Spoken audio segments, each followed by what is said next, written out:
Hi friends, welcome back. भाई 2026 में फिर से लोकसभा चुनाव हैं। क्या नहीं बन पाएगी एनडीए सरकार?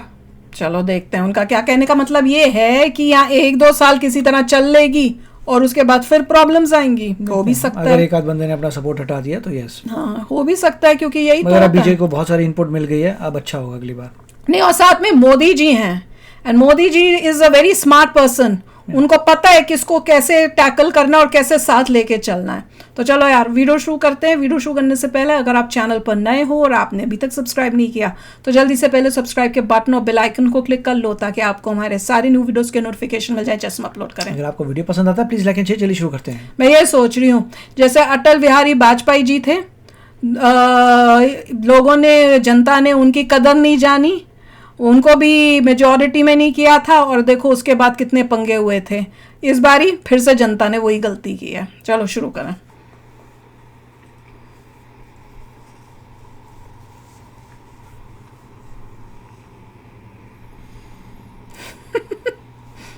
लाइव जा रहे हैं। हाँ, लाइव होता है मेरे ख्याल। सेटिंग वेटिंग होती है, फिर वेट होती है। नमस्कार साथियों, स्वागत है आप सभी का अंकित इंस्पायर्स इंडिया पर। मैं हूं अंकित अवस्थी। आप हैं मेरे साथ में एक ऐसे विश्लेषण में जिसे आपको उस दौर में सुनना चाहिए जिस समय लोकसभा के 2024 के चुनाव रिजल्ट आए हुए हो और उन रिजल्ट्स के अंदर एनडीए बहुमत पाया हुआ हो। बहुमत के साथ साथ प्रधानमंत्री एनडीए की तरफ से लोकसभा के अंदर प्रधानमंत्री एनडीए के द्वारा बहुमत के रूप में लोकसभा के अंदर नरेंद्र मोदी जी को चुन लिया गया हो। उस दौर में जब एनडीए के पास 292 सीटें हो, अकेली बीजेपी 240 सीटों के साथ सबसे बड़ी पार्टी के रूप में उभरी हो, ऐसी पार्टी जिसके पास कुल सीटें अपोजिशन में खड़े इंडिया अलायंस की कुल सीटों से ज्यादा हो, उसकी पार्टी का वर्तमान में पीएम बनने जा रहा हो, उसके बावजूद आप लोगों के बीच में चर्चा टीडीपी और जेडीयू की चल रही हो और ये कयास लगाए रहे हो कि नीतीश कुमार कहीं वापस से पलटी तो नहीं मार जाएंगे। इन सभी चीजों के बीच में आज का सेशन बेहद महत्वपूर्ण हो जाता है साथियों। जहां एक और इंडिया अलायंस की एनडीए की बैठकों का दौर आज जारी है, हम एक और विषय आपके सामने ला रहे हैं साथियों। जहां एक और 292 सीटें लाकर के 292 सीटें लाकर एनडीए 272 से 20 सीटें अधिक लाकर सरकार बनाने के लिए दावा पेश करने वाला है। उस बीच में मैं आपको एक रोचक जानकारी दे रहा हूं। रोचक जानकारी यह है, इन तमाम प्रयासों के बावजूद क्या प्रधानमंत्री मोदी 5 साल पूरे कर पाएंगे?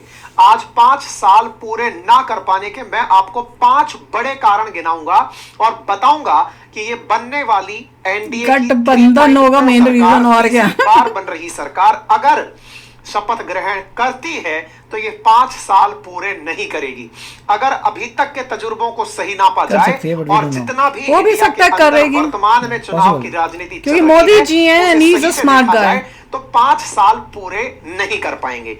क्यों नहीं कर पाएंगे? नहीं कर पाएंगे तो देश का नुकसान। इस बात पर इलेक्शन होंगे तो बीजेपी आ जाएगा मेजॉरिटी में अगर लोग समझदार हुए। ये भी तो बात है। इस बार ही क्या किया? दूसरी बार की जो सरकार थी, यानी कि 2019 से 24 के बीच का जो लोकसभा चुनाव था, उसकी वजह से बनी हुई सरकार में पीएम पद से इस्तीफा देना होगा, फिर दोबारा से अपने पद के लिए अपनी काबिलियत शो करनी होगी, दिखाना होगा कि हमारे पास प्रॉपर बहुमत का नंबर है, हम सरकार बनाने के लिए तैयार हैं। तो फिर से शपथ ग्रहण का कार्यक्रम जल्दी ही डिसाइड कर लिया जाएगा। लेकिन मैं फिर से एक लाइन बोल रहा हूं, भले ही एनडीए 292 सीटें लेकर के सबसे बड़ी पार्टी के रूप में निकली हो, सबसे बड़े गठबंधन के रूप में निकली हो, उसके बावजूद भी ये 5 साल पूरे नहीं करेगी। आज का सेशन इस बात पर है। नहीं करेगी कि डाउट है कि करेगी? छोटी सी गुजारिश, इनका एस्टिमेट है नहीं करेगी। कल हम सब ने आप सबके साथ में लाइव का एक नया कीर्तिमान स्थापित किया। टेंशन दे दी। हम लोग उपस्थित थे, लाइव उपस्थित थे। मैंने बाद में जब सेशन खत्म हुआ तब देखा कि बहुत सारे लोग अपनी नफरतें और बहुत सारे लोग अपने प्यार कमेंट बॉक्स में निकाल रहे थे। किस बात की नफरत है भाई? मैं लाइव कमेंट बॉक्स नहीं पढ़ पाता क्योंकि मैं आपके साथ सेशन में एंगेज रहता हूं। कम से कम अपने मन के अंदर तो मैं भी कमेंट पढ़ना बंद ही कर दूं, क्या कहते हो? नुकसानदायक होता है। हम एक दूसरे से बातें किया करो आप लोग। एंगेजमेंट कहलाता है। आप अपनी जबान और दिमाग क्यों गंदा रखते हैं? खैर, फिर भी जिस प्रकार का विचार आपका हो, प्यार बरसाने के लिए बस कह सकता हूं कि वीडियो को लाइक कर दिया करें, साथियों से शेयर कर लिया करें, चैनल पर नए हो तो सब्सक्राइब हम भी यही कहते हैं। बाकी जानकारी आगे चलती और जो है। वो करते हैं हेट, उनको क्या करें? दुनिया में सरकारें कैसे बनती हैं, भारत की राज व्यवस्था में आर्टिकल 82 क्या कहता है, 81 क्या कहता है, परिसीमन क्या होता है, ये सब बातें जो आज के सेशन में जिक्र होने वाली हैं, ये बकायदा मैंने अपने जीए फाउंडेशन बैच में डिटेल में समझाई हुई है। इंडियन पॉलिटी के बैच में इंडियन पॉलिटी, ज्योग्राफी, हिस्ट्री और इकोनॉमिक्स कंप्लीट चारों सब्जेक्ट मात्र 1499 में हमारे एप्लीकेशन अपनी पाठशाला पर, जिसका लिंक कमेंट बॉक्स में उपलब्ध है, वहां पर दिए गए हैं। आप चाहें बढ़िया तरीके से पढ़ाई करें, कंसेप्ट क्लियर करें। और अगर आपको वीडियो नहीं पढ़ने हैं तो आप हमारे हैंड रिटन नोट्स भी ले सकते हैं, वो भी मार्केट में उपलब्ध हैं, एप्लीकेशन पर ऑर्डर कर सकते हैं। ठीक है साहब, चलिए तो अब आपको कारण गिनाते हैं कि क्या कारण है जिनकी वजह से 2024 में बना रही एनडीए सरकार अपने 5 साल पूरे नहीं कर पाएगी। एक एक करके सारी चीजों पर आगे चलते हैं।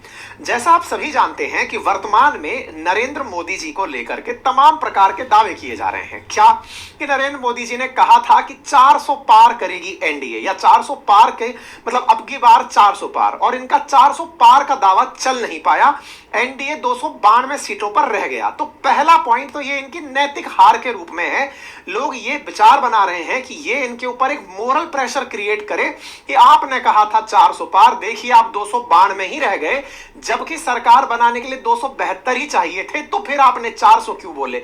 आप 400 बोले, 400 नहीं बना पाए, तो ये नैतिक रूप से आपकी ये बात हुआ। किसी ने कहा मैं 99 लाऊंगा और 95 ले आए, लेकिन तो मैं 99 बोल नहीं रहा। आप ये मत मानिएगा कि मेरे 5 कारणों में से ये एक कारण है, नहीं। राजनीति में जितने नंबर सरकार बनाने के लिए चाहिए होते हैं उतने बीजेपी के पास हैं। हालांकि भाजपा की पिछली बार से 20% सीटें घटी हैं, वहीं कांग्रेस की 90% बढ़ी हैं, और वह स्वाभाविक भी है उनका 90% बढ़ना, उसको फिर भी 100 से पार ना करा पाना। पुराने टाइम में काफी कम सीटें थी, तो ऑब्वियसली बात है कि उनकी ग्रोथ ज्यादा तेज दिखाई देगी। अब कारण उन्होंने बड़ी झूठ बोले में, अच्छा मैं बताती हूँ इस वीडियो में नहीं, अगले वीडियो में बताऊंगी। टीम के साथ जो अलायंस में यानी एनडीए के अंदर जो 2 प्रमुख सहयोगी हैं, जिनमें से एक है नीतीश कुमार और दूसरे हैं चंद्रबाबू नायडू। इनका पुराना इतिहास बड़ा संदिग्ध रहा है। 5 साल पूरे ना कर पाने में पहला कारक बनेंगे नीतीश कुमार या फिर चंद्रबाबू नायडू। ऐसा क्यों? क्योंकि नीतीश कुमार और चंद्रबाबू नायडू दोनों ही पहले एनडीए के विरोधी खेमे में रह चुके हैं। फिर आप कहेंगे इससे क्या मतलब है, अब तो एनडीए में है। नहीं, विरोधी खेमे में जाने से पहले भी वो एनडीए में हुआ करते थे। इसका मतलब उनका एनडीए में होना, एनडीए से चले जाना, ये कोई बहुत आम बात है उनके लिए, नहीं रही है। उनके लिए आम है, हमारे लिए नहीं है। देखिए कि आज बिहार से दोनों को दिल्ली आना था, एनडीए की मीटिंग में नीतीश कुमार जी को आना था, और यूपीए की या फिर कहिए इंडिया अलायंस की बैठक के अंदर तेजस्वी जी को आना था। दोनों ही एक ही फ्लाइट में आए और बाद में एक दूसरे के बीच का जो हाव भाव है वो मीडिया वालों ने कैप्चर नहीं, वे आगे पीछे बैठे थे, उसके बाद साथ साथ बैठ गए। उस समय दोनों एक ही सीट पर बैठे दिखाई दिए। वही तो। क्या मतलब कि चाचा भतीजा फिर से गले मिलने वाले हैं? ये सच्ची के चाचा भतीजा लगा रहे हैं तो गलत नहीं है, क्योंकि जितनी इन दोनों के बीच में नजदीकी है उतनी ही नजदीकी पहले कभी मोदी जी और नीतीश कुमार जी के बीच में थी। फिर से लेकिन नीतीश कुमार जी छोड़कर एनडीए चले इसलिए गए थे कि वो मोदी जी को पीएम बनते हुए नहीं देखना चाहते थे, खुद बनना था। पीएम के लिए अपने आप को ज्यादा योग्य उम्मीदवार डिसाइड करते थे। यही कारण है कि वो पहली बार जब एनडीए छोड़े, किसी को भी मोदी जी के अलावा पीएम नहीं देख सकती एट दिस मोमेंट। ऐसी स्थिति में फिर से सोच ही नहीं सकती में मिलन होगा। ये संभावनाओं का मार्केट बहुत गर्म है, क्योंकि ये केवल केंद्र की राजनीति नहीं करते, अपने राज्य की राजनीति में भी रहते हैं। राज्य की राजनीति क्यों बोल रहा हूं? क्योंकि बिहार में अगले ही साल चुनाव है। अगले ही साल चुनाव में अगर नीतीश कुमार जी को लगा कि उनकी पार्टी दोबारा से बिहार में मुख्यमंत्री उन्हें नहीं बना रही या उनकी पार्टी को सरकार में नहीं रख रही, तो संभव है कि नीतीश कुमार जी अपने एनडीए का साथ छोड़कर अपनी सीट को बचाने के लिए बिहार में पहुंच जाएं। प्रमुख कारणों में से है, यही कारण है कि सवाल बड़ा है कि नीतीश और चंद्रबाबू नायडू क्या वाकई में एनडीए के साथ रहेंगे? पहला अभी तो कह रहे हैं कि चंद्रबाबू नायडू के बारे में भी है। नीतीश कुमार जी को बकायदा न्यूज चैनल्स में पलटू राम के नाम से टाइटल दिए जा रहे हैं। इकोनॉमिक्स टाइम्स ने तो लिखा है कि will Paltu Ram Nitish Kumar play musical chair. मैं तो वो कहती हूँ लोटा जो इधर से उधर लुढ़कते ही रहता है, गया राम हुआ करता था, वैसे ही लोटा की तरह से ये फिर से म्यूजिकल चेयर खेलेंगे क्या कि एनडीए से इंडिया अलायंस में जाने का कैंप करेंगे? करेंगे क्या? तो ये अपने आप में एक बड़ा प्रश्न है। मेन रीजन यही है जिससे सब वरिड हैं कि ये दोनों जो लोग हैं, हिस्ट्री बता रही है उनकी कि वो एक जगह पे नहीं, मगर पता नहीं मुझे तो दोनों ही ऐसे लग रहा है। पर ये है कि वो जो है दूसरे जो है नायडू वाले वो पहले से ही कह रहे हैं कि हमने, वो तो बुरे धड़ल्ले से बोले हैं कि नहीं हम तो इधर से उधर नहीं जा रहे, हम तो इन्हीं के साथ है, इन्हीं के साथ ज्वाइन किया हुआ, इन्हीं के साथ है। उन्होंने तो ये बोला है। नीतीश कुमार का थोड़ा लफड़ा लगता है क्योंकि एक तो वो प्लेन में आगे पीछे बैठे, फिर साथ में बैठ के डिस्कशनें हो रही हैं, वो देख रहे होंगे कि मेरे को ज्यादा प्रॉफिट कहाँ मिलने वाला है या कुछ उसे, वो डर लगा रहता है।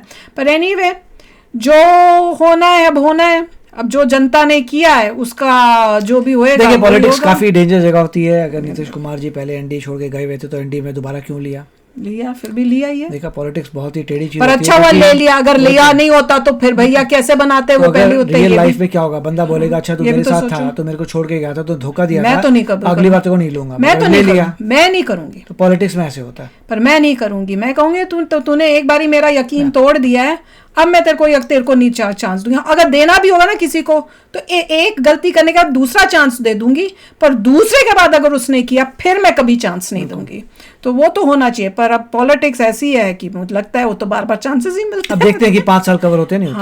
हाँ वो देखना पड़ेगा। अब वो एक और टेंशन होगी। चलो अभी तो खुशी मनाते हैं इस बात की कि एटलीस्ट मोदी जी तो आ गए। गलती तो कर दी हम लोगों ने, पर एटलीस्ट मोदी जी तो आ रहे हैं, देश तो सही हाथों में है। तो चलो आप भी शेयर करना अपने थॉट्स। चलते हैं, मिलेंगे नेक्स्ट वीडियो में बहुत ही जल्द। Till then take care and bye bye. तो अगर आप मेरे इस चैनल पे नए हो तो जल्दी से सब्सक्राइब के बटन को हिट करो और बेल आइकन को क्लिक करो ताकि आपको मेरा जब नया वीडियो मैं लगाऊं आपको उसके बारे में जल्दी से पता चल जाए।